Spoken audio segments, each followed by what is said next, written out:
നമസ്കാരം. ഡിവൈൻ ഡിഫറൻസിലേക്ക് സ്വാഗതം. ഓം വരാഹി ദേവേ നമഃ. വരാഹി ദേവിയുടെ കൃപയാൽ എല്ലാവരും സുഖമായിരിക്കുന്നെന്ന് കരുതുന്നു. ഞാനും സുഖമായിരിക്കുന്നു. പഞ്ചമിതിഥി പൂജ വഴിപാട് കൂടാതെ ദിവസേനയുള്ള ശ്രീ വരാഹി ദേവി പ്രാർത്ഥനയിലോ ഉൾപ്പെടുത്തണമെങ്കിൽ സ്ക്രീനിൽ കാണിക്കുന്ന വാട്സപ്പ് നമ്പറിലേക്ക് നിങ്ങളുടെ പേര്, ഡേറ്റ് ഓഫ് ബർത്ത്, നക്ഷത്രം എന്നിവ എഴുതി അയക്കാവുന്നതാണ്. ഇന്നത്തെ പതിവ് എന്താച്ചാല് വരുന്ന ഞായറാഴ്ച, അതായത് 21/9/2025 അന്ന് വരുന്നത് മഹാലയ അമാവാസ്യ. ഈ അമാവാസ്യയില് നമ്മൾ എന്തെല്ലാം കാര്യങ്ങൾ ചെയ്യണം, അത് റിലേറ്റഡ് ആയിട്ട് ഞാൻ മുന്നേ ഒത്തിരി പതിവുകൾ നമ്മുടെ ചാനലിൽ ചെയ്തിട്ടുണ്ട്.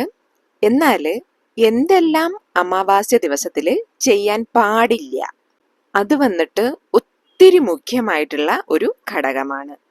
ചെയ്യേണ്ടിയ കാര്യങ്ങൾ അന്നത്തെ ദിവസം ചെയ്താൽ ഒത്തിരി നന്മ വരുന്നത് പോലെ നമ്മൾ മറന്നുകൂടി ചെയ്യാൻ പാടില്ലാത്ത കാര്യങ്ങൾ അന്നേ ദിവസം ചെയ്താൽ വരുന്ന ബുദ്ധിമുട്ടുകൾ, പ്രശ്നങ്ങൾ, അതാണ് ഡിസ്കസ് ചെയ്യുന്നത്. പിന്നെ അമാവാസ്യ എന്ന നാളിൻ്റെ മുഖ്യത്വം എന്താണെന്ന് ഞാൻ നിങ്ങളോട് പറയാതെ നിങ്ങൾക്ക് നന്നായിട്ട് അറിയാവുന്നതാണ്. നമ്മുടെ പൂർവികർക്കായിട്ട് തിഥി കൊടുക്കുന്നതിൽ മുഖ്യമായ നാളായിട്ട് അറിയപ്പെടുന്നത് ഈ മഹാലയ അമാവാസ്യ. ഈ മഹാലയ പക്ഷത്തില് നമ്മൾ ഒരു ചില തെറ്റുകൾ ചെയ്യാനേ പാടില്ല. മഹാലയ പക്ഷത്തോടെ 15-ാം നാളിലാണ് ഈ അമാവാസ്യ വരുന്നത്. ഈ അവസാന നാളുകളിലാവത് ദയവ് ചെയ്ത് ഈ തെറ്റുകളെങ്കിലും ആരും ചെയ്യാതിരിക്കുക. ബട്ട് നമുക്കറിയില്ല നമ്മൾ എന്തൊക്കെയാ ചെയ്യുന്നത്, ചെയ്യാൻ പാടുണ്ടോ ഇല്ലയോ എന്നൊന്നും. എന്നാൽ ചെയ്തു കഴിഞ്ഞിട്ട് ഇത് അറിയുമ്പോൾ അയ്യോ ഞാൻ അറിയാതെ ചെയ്തു പോയല്ലോ എന്ന് കരുതി പശ്ചാത്തപിക്കുകയും ചെയ്യും. അങ്ങനെയല്ലേ സാധാരണ നടക്കുന്നത്. അതിനാലെയാണ് ഞാൻ ഇന്നേ വീഡിയോ ആയിട്ട് ഇത് നിങ്ങൾക്ക് പകർന്നു തരുന്നത്. നാളെയാണ് അമാവാസ്യ, ഇന്നേ ഇത് കറക്റ്റ് ആയിട്ട് നിങ്ങൾ കണ്ട് മനസ്സിലാക്കിക്കൊള്ളുക. ഇപ്പോ അമാവാസ്യയെ പറ്റി പറയുകയാണെങ്കിൽ ഒരു ചില പേര് കരുതി വെച്ചിരിക്കുന്നത് അത് നല്ല നാളെന്ന്. എന്നാൽ ഒരു ചില പേര് കരുതി വെച്ചിരിക്കുന്നതോ അല്ലല്ല, അത് നല്ല നാളല്ല, നല്ല കാര്യങ്ങളൊന്നും ആരംഭിക്കാനേ പാടില്ല. അങ്ങനെയാണ് ഓരോരുത്തരുടെ ചിന്തകൾ. എന്താ ഇത് വന്നിട്ട് അമാവാസ്യ നാള് നല്ല നാളെന്ന് നോക്കിയാല് ഇത് വന്നിട്ട് തമിഴ്നാട്ടില് ഭയങ്കര ബെറ്റർ, നല്ലതായിട്ടുള്ള ഒരു നാളാണ്. എന്നാല് ഈ നാളില് ചന്ദ്രൻ വന്നിട്ട് മാനത്തില് ഇരിക്കില്ല. അന്നേലിരുന്ന് താൻ ചന്ദ്രൻ കുറേശ്ശെ വളരും. അതിനാലെയാണ് ഇപ്പൊ നമുക്ക് അത് നല്ല നാളെന്ന് പറയുന്നത്. അത് കുറേശ്ശെ വളർന്ന് മുന്നേറ്റത്തിലോട്ട് പോകുന്നതിനാലെ. അതുപോലെ നമ്മുടെ കാര്യങ്ങളും വളർന്ന് മേലോട്ട് വരും. ഇതാണ് തമിഴിയൻസിന്റെ വർഷങ്ങളായി പഴമക്കാരനിൽ നിന്നേ നമ്മൾ കൊണ്ടുവരുന്ന ഒരു പഴക്കം. എന്നാല് നോർത്ത് സൈഡ് നോക്കിയാല് അമാവാസ്യ എന്നത് ഇരുളടഞ്ഞ ഒരു ദിവസമായിട്ടാണ് കണക്കാക്കുന്നത്. ആ ദിനത്തില് നല്ലതൊന്നും ആരംഭിക്കാൻ പാടില്ല. അങ്ങനെ ആരംഭിച്ചാല് അത് നമുക്ക് നല്ല ഫലം കൊടുക്കില്ല എന്നാണ് കരുതപ്പെടുന്നത്. സോ നോർത്ത് സൈഡിലിരിക്കുന്നവര് ഈ അമാവാസ്യ ദിനത്തില് നല്ല കാര്യങ്ങളൊന്നും ചെയ്യാറേ ഇല്ല. എങ്ങനെ ചിന്തിച്ചാലും നമ്മുടെ പഴമക്കാർക്കുള്ള വഴിപാട്, അതായത് അവർക്കുള്ള തിഥി നമ്മൾ അന്ന് ചെയ്യുക എന്നതാണ് നമ്മുടെ കർത്തവ്യം. വേറൊന്ന് പറയാം, നിറയെ പേര് വന്നിട്ട് എന്നോട് ചോദിച്ചിരുന്നു മഹാലയ അമാവാസ്യ ദിവസം ബ്രഹ്മമുഹൂർത്ത പൂജ ചെയ്യാമോ എന്ന്. ആസ് ഓഫ് മൈ ഒപ്പീനിയൻ, എനിക്ക് എൻ്റെ പേഴ്സണലി ഉള്ള അഭിപ്രായം മഹാലയ അമാവാസ്യ ദിവസം നിങ്ങൾ ബ്രഹ്മമുഹൂർത്ത പൂജ ചെയ്യാൻ പാടില്ല എന്നാണ്. ശരിയാ? മാത്രമല്ല, ഈ അമാവാസ്യ ദിവസം, ഈ വരുന്ന ഞായറാഴ്ച ആരും വാസലില് വെള്ളം തളിച്ച് കോലമൊന്നും പൊടി വെക്കരുത്. ശരിയാ? കോലം വയ്ക്കാൻ പാടില്ല, കോലം വരയ്ക്കാൻ പാടില്ല അമാവാസ്യ ദിവസം. അത് എത്രയോ വീഡിയോസിൽ ഞാൻ പറഞ്ഞിട്ടുണ്ട്. ബട്ട് എനിക്ക് അറിയുന്നവരും അറിയാത്തവരും ഒത്തിരി പേര് അത് ഞാൻ ചെയ്ത് കാണുന്നുണ്ട്. അതുകൊണ്ട് ജസ്റ്റ് ഒന്ന് പറഞ്ഞു എന്നേ ഉള്ളൂ. ശരിയാ?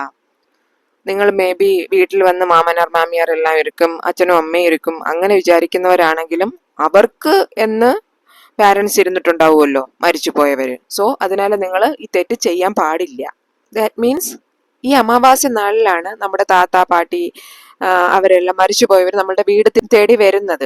സോ അതിനാല് ഈ തെറ്റ് നിങ്ങൾ ചെയ്യാൻ പാടില്ല. അപ്പോൾ ചോദിക്കും, താത്താപ്പാട്ടിയെല്ലാം മരിച്ചു പോയവർ വരുമല്ലോ, അതിന് കോലം വരച്ചാൽ എന്താണെന്ന്. കോലം വരച്ചിരുന്നാല് അവർക്ക് ഉള്ളിലോട്ട് വരാനൊക്കത്തില്ല. ശരിയാ? അത് നന്നായിട്ട് മനസ്സിലാക്കിക്കൊള്ളുക. ഒരു ചില പേര് വന്നിട്ട് വെള്ളം തളിച്ചു വിടും, കോലം പോടില്ല. അതും ചെയ്യാൻ പാടില്ല. ശരിയാ. ഇത് എന്നിട്ട് ആഫ്റ്റർനൂൺ നമ്മൾ എല്ലാം തിഥിയെല്ലാം വെച്ച് കൊടുത്തതിന് ശേഷം ആഫ്റ്റർനൂൺ സമയത്ത് ഈവനിങ് നേരത്തിന് ഒരു ചില പേര് ലക്ഷ്മി പൂജയും എല്ലാം ചെയ്യും, നല്ല നേരം നോക്കിയിട്ട്. അപ്പോ കോലം പോടാമോ എന്ന് ചോദിച്ചാല് നിങ്ങൾ നിങ്ങളുടെ പൂജ അറയിൽ ചെറുതായിട്ടൊരു കോലം വരച്ചോളൂ. അല്ലാതെ വീട്ടു വാസലില് ഫ്രണ്ടിലായിട്ട് അന്നത്തെ ദിവസമേ കോലം വരയ്ക്കാൻ പാടില്ല. ഇത് ഒരുപാട് പേര് ചോദിച്ചതിനുള്ള ആൻസറാണ് ഞാൻ പറയുന്നത്. ഒരു ചില പേർക്ക് ഞാൻ സംബന്ധമില്ലാതെ സംസാരിക്കുന്നു എന്ന് തോന്നും. ഇല്ല, ഒരുപാട് പേര് നമ്മുടെ കേരളത്തിൽ നിന്ന് തന്നെ ഒത്തിരി പേര് എനിക്ക് ഇത് ചോദിച്ചിരുന്നു. അതുകൊണ്ടാണ് ഇത് പറയുന്നത്. ശരിയാ. നമ്മൾ ഈ അമാവാസ്യ ദിവസം കോലം വരയ്ക്കാതിരിക്കുന്നത് നമ്മൾ നമ്മുടെ പൂർവികർക്ക് കൊടുക്കുന്ന ഒരു മര്യാദ, ഒരു സ്ഥാനം എന്നാണ് കണക്കാക്കപ്പെടുന്നത്. സോ എല്ലാം കൃത്യമായിട്ട് നിങ്ങൾക്ക് മനസ്സിലായി എന്ന് കരുതുന്നു. ഇനി സെക്കൻഡ് തിങ്, രണ്ടാമത്തെ മിക മുഖ്യമായ ഒരു വിഷയം എന്താച്ചാല് അന്നേ ദിവസം നമ്മൾ നോൺ വെജ് ഭക്ഷണങ്ങൾ ഉപേക്ഷിക്കുന്നത്.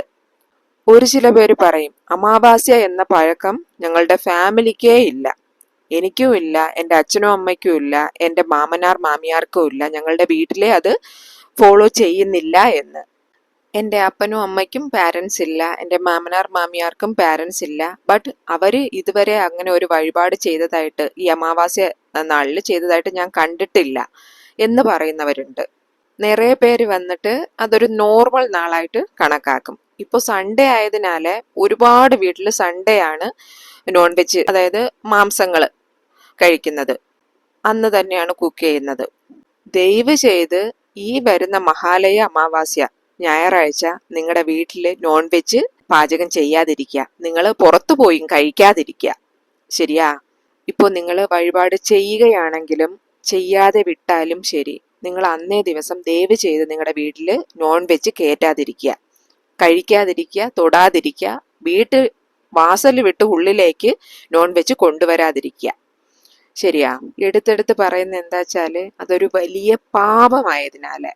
കാരണം നമ്മുടെ പൂർവികരുടെ ശാപത്താലെയാണ് നിറയെ പേര് മുന്നേറ്റം വരാതെ ഇപ്പോൾ ലൈഫ് കഷ്ടപ്പെട്ടിട്ടിരിക്കുന്നത്. നമ്മൾ പല ഇടത്തിലും നമുക്ക് ഇപ്പോൾ ബുദ്ധിമുട്ട് വരുമ്പോൾ നമ്മൾ അസ്ട്രോളജിസ്റ്റ് അങ്ങനെയുള്ളവരെയൊക്കെ നമ്മൾ തേടി പോകുമല്ലോ. അപ്പൊ അവര് പറയും മുൻജന്മ പാപം, മുൻപുള്ളവരുടെ ശാപം, അങ്ങനെയൊക്കെ പറഞ്ഞു കേട്ടിട്ടില്ലേ? സോ പാപങ്ങൾ ഏറ്റു വാങ്ങാതിരിക്കുക, അതിനായിട്ടാണ് ഞാൻ ഈ പറയുന്നത്.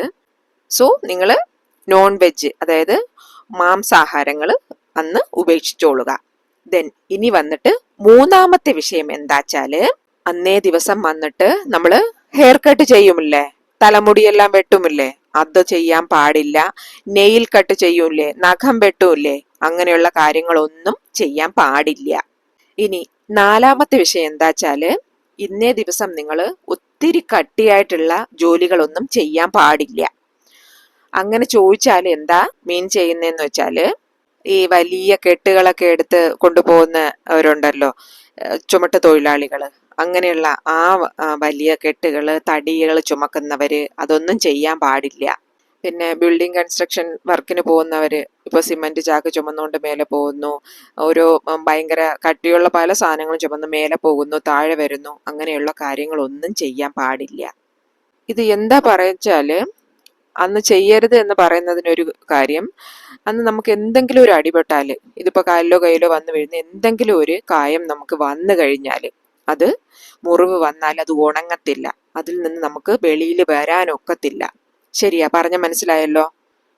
നമ്മുടെ വളർച്ചയെ കൊടുക്കുന്നതിനാല് നമുക്കൊരു മുറിവ് വന്നാൽ അത് ഉണങ്ങത്തില്ല, അത് വലുതായി വലുതായി വളർന്ന് വലുതായി പോയി അത് വലിയ ബുദ്ധിമുട്ടിലേക്ക് കൊണ്ടുവിടും. ഇത് ശാസ്ത്രത്തിൽ പറയുന്നതാണ്. എത്ര അളവിന് അത് പ്രവർത്തിക്കുന്നു എന്നുള്ളത് അറിയില്ല. ഞാൻ എൻ്റെ അറിവ്, എനിക്കറിയുന്ന അറിവ് ഞാൻ നിങ്ങൾക്ക് പകർന്നു തരുന്നേ ഉള്ളൂ. ശരിയാ. സോ നിങ്ങൾ ഇങ്ങനെയുള്ള കാര്യങ്ങൾ ചെയ്യാതിരിക്കുക. നെക്സ്റ്റ് വന്നിട്ട് എന്താച്ചാല് ഭയങ്കര ഇമ്പോർട്ടൻ്റ് ആയിട്ടുള്ള ഒരു കാര്യമാണ്. നിങ്ങളുടെ സ്വന്തം ജീവിതമായാലും ശരി, ഇപ്പൊ നമ്മുടെ ജോലി സംബന്ധമായിട്ടുള്ള കാര്യം ആയിരുന്നാലും ശരി, നിങ്ങൾ മുഖ്യമായ ഒരു തീരുമാനം ഈ നാളിൽ എടുക്കുന്നത് എന്നത് നല്ലതല്ല. എന്താന്ന് ചോദിച്ചാല് അമാവാസ്യ, പൗർണമി ഇങ്ങനെയുള്ള ദിവസങ്ങളില് ഈ പഞ്ചഭൂതങ്ങളുടെ ആട്ടം, അതായത് പ്രപഞ്ചത്തിന്റെ ഒരു വിളയാട്ടം എന്നത് അധികമായിരിക്കുന്ന ദിവസം. മാത്രമല്ല നമ്മളുടെ മനസ്സും വന്ന് ഒരു നിലയില്ലാത്ത രീതിയിലിരിക്കും. എന്ന് വെച്ചാൽ നമ്മൾ നോർമൽ സ്റ്റേജിലിരിക്കില്ല, ഒരു പതട്ടത്തിലിരിക്കുന്ന ഒരു സമയമായിരിക്കും. അത് നമുക്കെന്നല്ല, എല്ലാവർക്കും അങ്ങനെയാണ്. ഏതെങ്കിലും കാരണവശാൽ നമ്മൾ അന്നേ ദിവസത്തിൽ ഒരു മുടിവ് എടുത്തു കഴിഞ്ഞാൽ പിന്നെ നമ്മൾ അത് ഓർത്ത് വരുത്തപ്പെട്ട് നമ്മൾ അയ്യോ അങ്ങനെ ഞാൻ ചെയ്തു പോയല്ലോ, ആ ഒരു തീരുമാനം എടുത്തല്ലോ, അങ്ങനെ ചെയ്യാൻ പാടില്ലായിരുന്നു എന്ന് പിന്നെ നമ്മൾ നോർമൽ സ്റ്റേജിലേക്ക് വരുമ്പോൾ നമ്മളത് നോക്കി വരുത്തപ്പെട്ടിട്ടിരിക്കും. സോ നല്ല കാര്യങ്ങളൊന്നും അന്നത്തെ ദിവസം തീരുമാനങ്ങളൊന്നും എടുക്കാതിരിക്കുക. ഒരു മുഖ്യമായ മുടിവുകളോ അത് മാത്രമല്ല ഡോക്യുമെന്റിൽ ഒരു സൈൻ ചെയ്യണം, അങ്ങനെയുള്ള ഒന്നും നിങ്ങൾ ഒരു ബിസിനസ് ഡീൽ അങ്ങനെ ഒന്നും നിങ്ങൾ അതിലേക്കൊന്നും പോവാതിരിക്കുക. ശരിയാ? സോ ഇത് നിങ്ങൾ മനസ്സിൽ വെച്ചുകൊങ്ക.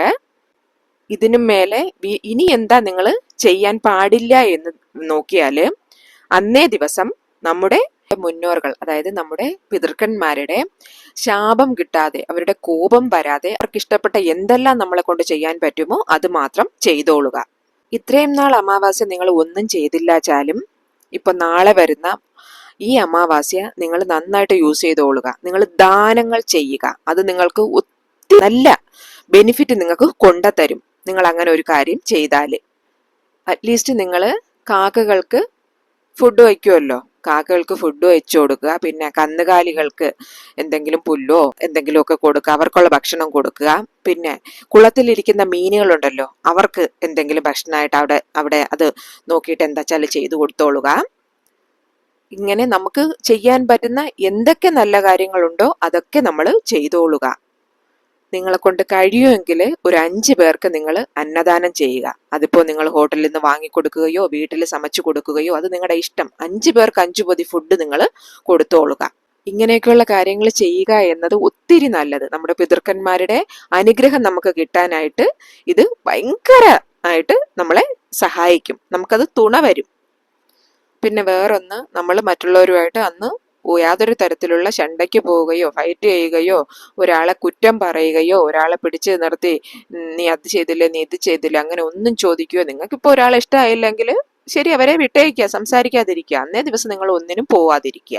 നിങ്ങൾ നല്ല അമേധിയായിട്ടിരുന്ന് സൈലന്റ് ആയിട്ടിരുന്ന് നിങ്ങളുടെ പിതൃക്കന്മാർക്ക് എങ്ങനെ വഴിപാട് ചെയ്യാം അത് നിങ്ങളെ കൊണ്ട് മാക്സിമം ചെയ്യാൻ പറ്റുന്ന മാതിരി ചെയ്തോളുക.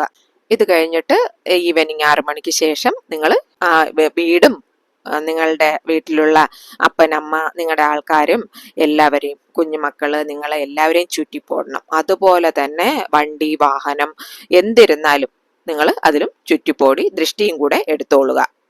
സോ ഈ പതിവിൽ ഞാൻ മുഖ്യമായിട്ട് നമുക്ക് എന്താ ചെയ്യാൻ പാടില്ലാത്തത് എന്നുള്ളത് പറഞ്ഞിട്ടുണ്ട്. നിങ്ങൾക്ക് ചെയ്യാൻ പറ്റുന്ന കുറച്ച് കാര്യങ്ങളും പറഞ്ഞിട്ടുണ്ട്. ഇത് നിങ്ങൾ ഒന്ന് ഫോളോ ചെയ്ത് നോക്കിക്കോളുക. വേറെ ഡൗട്ടൊന്നും ഇല്ലല്ലോ? ഇന്നത്തെ വീഡിയോ എല്ലാവർക്കും ഇഷ്ടപ്പെട്ടെന്ന് കരുതുന്നു. പതിവ് പിടിച്ചിരുന്നാൽ ചാനൽ ഒന്ന് സബ്സ്ക്രൈബ് ചെയ്യാനും ലൈക്ക് ചെയ്യാനും നിങ്ങളുടെ ഫ്രണ്ട്സിനും റിലേറ്റീവ്സിനും അറിയുന്ന ഗ്രൂപ്പ്സുകളിലേക്കും ഒന്ന് ഷെയർ ചെയ്യാനും മറക്കല്ലേ. ഇനിയൊരു ന്യൂ വീഡിയോയുമായി വരുന്നത് വരേക്കും നന്ദി, നമസ്കാരം.